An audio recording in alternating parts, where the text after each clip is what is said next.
Du point de vue militaire, en fait, les choses maintenant sont assez claires. La Russie a gagné la guerre.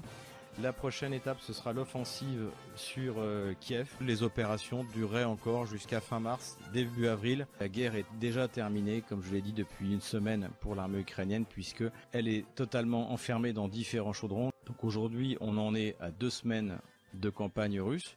On verra dans 2 semaines si ça a été une blitzkrieg ou pas. Voilà pour la fin de l'essentiel des opérations de nettoyage. J'entends toujours la date de la journée des cosmonautes, c'est-à-dire le 12 avril. Donc voilà, fin mars, début avril. Les semaines qui viennent démontreront soit que j'ai eu tort et que des gens comme les gamelins des chaînes de télévision, les titleman de YouTube ont eu raison, soit nous verrons que c'est moi qui ai eu raison. Et dans ce cas-là, on verra bien qui a menti et qui a dit la vérité.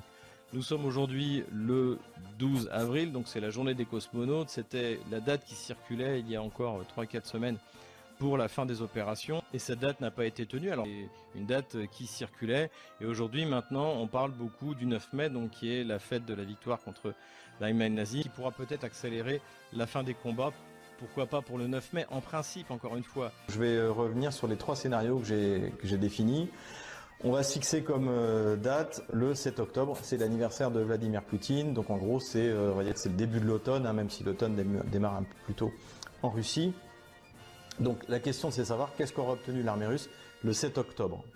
Si jamais elle a obtenu la libération totale du Donbass, donc si ça c'est obtenu, c'est un bon scénario. Le très bon scénario, ce serait si la Russie était capable, pareil, soit de prendre, soit au moins d'encercler une des grandes villes.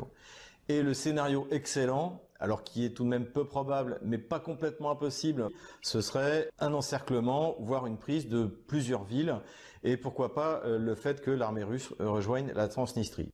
Je pense que d'ailleurs ça se traduira par une contre-offensive, donc j'avais dit en automne, je pense que ce sera début novembre, et donc je pense qu'on pourra avoir quelque chose début novembre. Je n'ai pas de renseignements particuliers, je ne suis pas en contact avec l'état-major de l'armée russe, mais je pense que c'est quelque chose